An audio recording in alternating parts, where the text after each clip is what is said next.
It is titled The Delight of Works.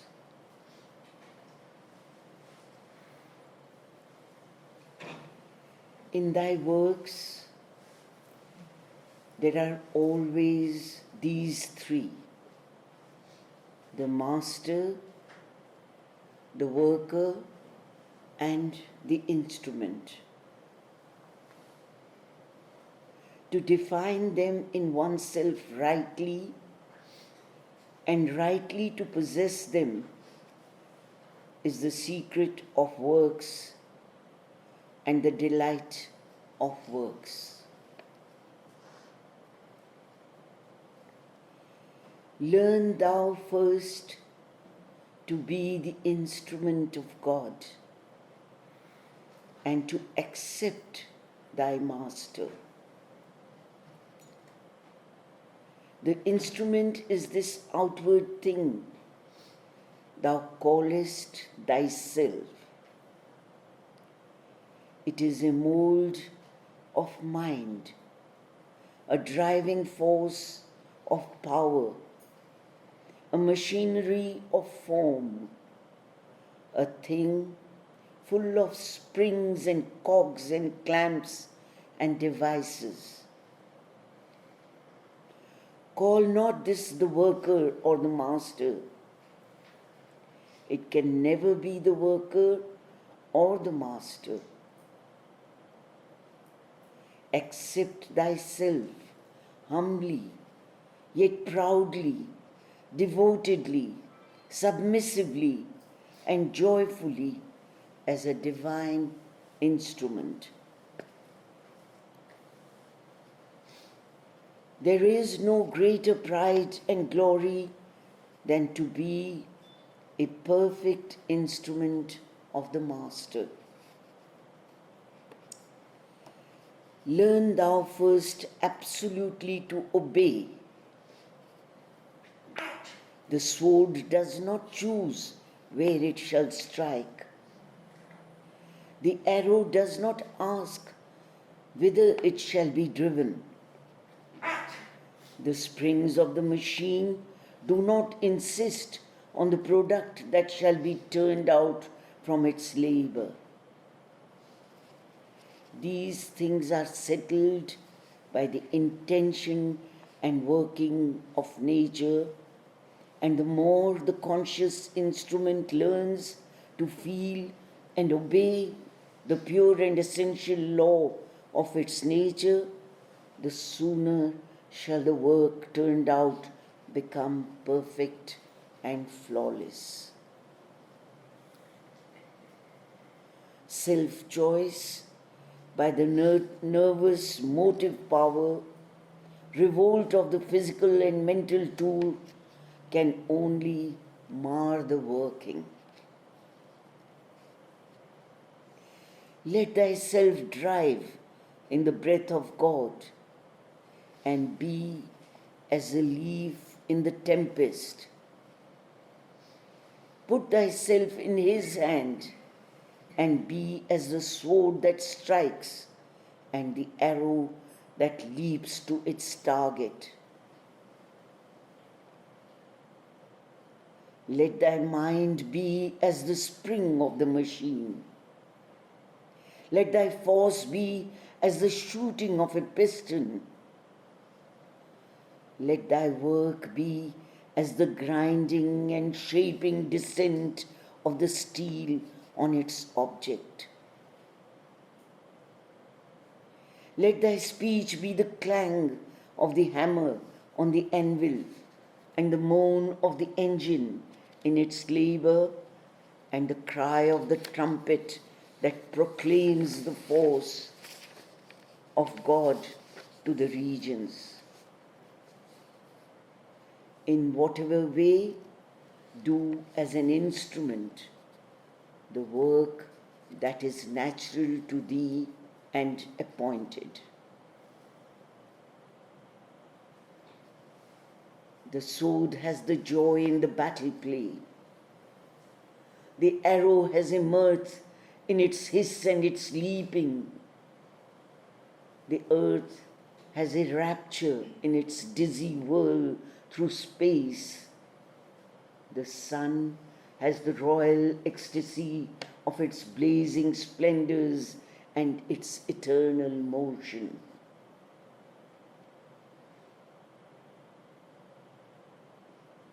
O thou self-conscious instrument, take thou too the delight of thy own appointed workings. The sword did not ask to be made, nor does it resist its user, nor lament when it is broken. There is a joy of being made, and a joy of being used, and a joy of being put aside, and a joy too of being broken. That equal joy discover.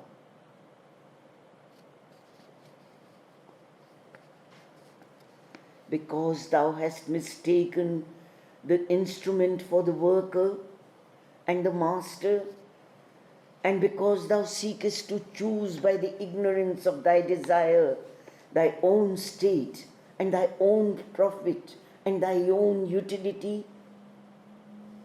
therefore thou hast suffering and anguish, and hast many times to be thrust into the red hell of the furnace, and has many times to be reborn and reshaped and retempered until thou shalt have learned thy human lesson. And all these things are because they are in thy unfinished nature. For nature is the worker, and what is it that she works at? She shapes out her crude mind and life and matter, a fully conscious being.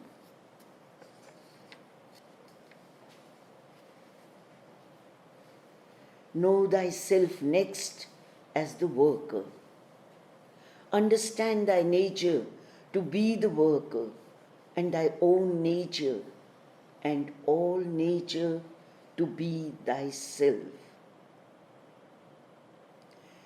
This nature self is not proper to thee nor limited.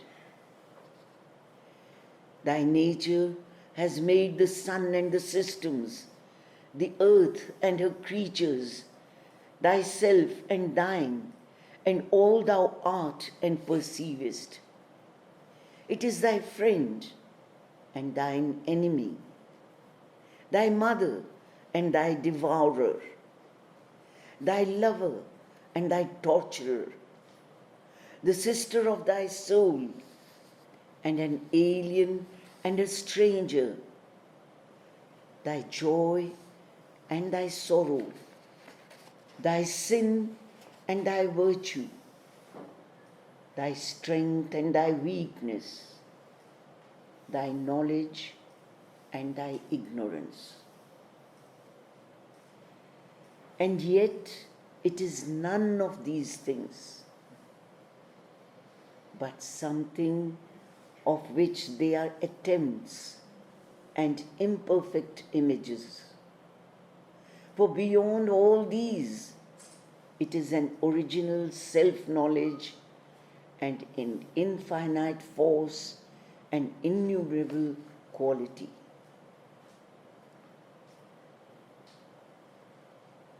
But in thee, there is a special movement, a proper nature, and an individual energy. Follow that like a widening river till it leads thee to its infinite source and origin. Know therefore thy body to be a knot in matter, and thy mind to be a whirl in universal mind, and thy life to be an eddy of life that is forever. Know thy force to be every other being's force, and thy knowledge to be a glimmer from the light that belongs to no man, and thy works to be made for thee and be delivered from the error of thy personality.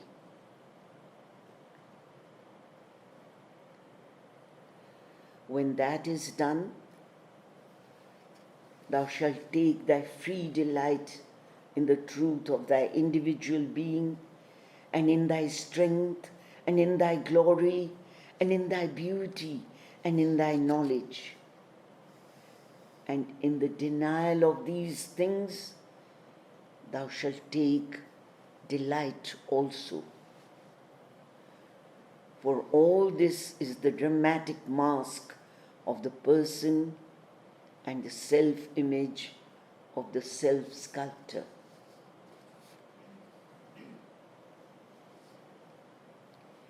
Why shouldst thou limit thyself? Feel thyself also in the sword that strikes thee and the arms that embrace, in the blazing of the sun and the dance of the earth, in the flight of the eagle and the song of the nightingale, in all that is past and all that is now and all that is pressing forward to become. For thou art infinite, and all this joy is possible to thee.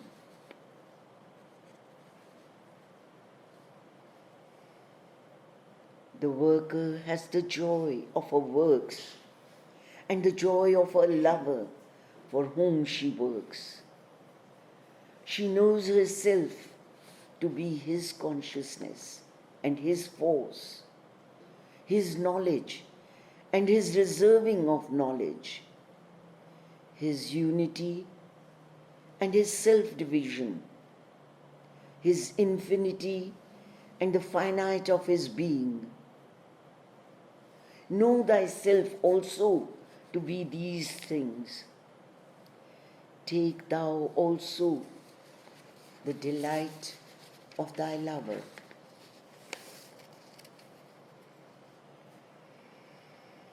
There are those who know themselves as a workshop or an instrument or the thing worked, but they mistake the worker for the master. This too is an error. Those who fall into it can hardly arrive at her high, pure, and perfect workings. The instrument is finite in a personal image. The worker is universal with a personal trend. But neither of these is the master, for neither are the true person.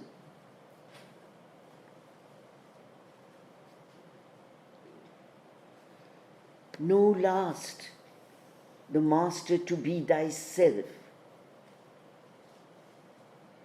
but to this self put no form and seek for it no definition of quality.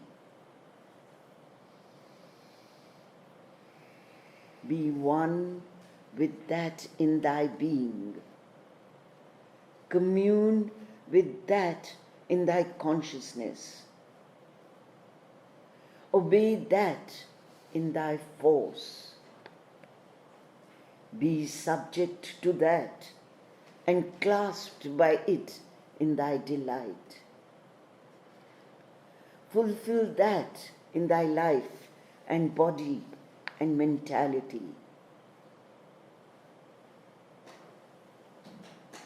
Then, before an opening eye within thee, there shall emerge that true and only person, thyself and not thyself. All others and more than all others. The director and enjoyer of thy works. The master of the worker and the instrument. The reveler and trampler in the dance of the universe, and yet hushed and alone with thee in thy soul's silent and inner chamber.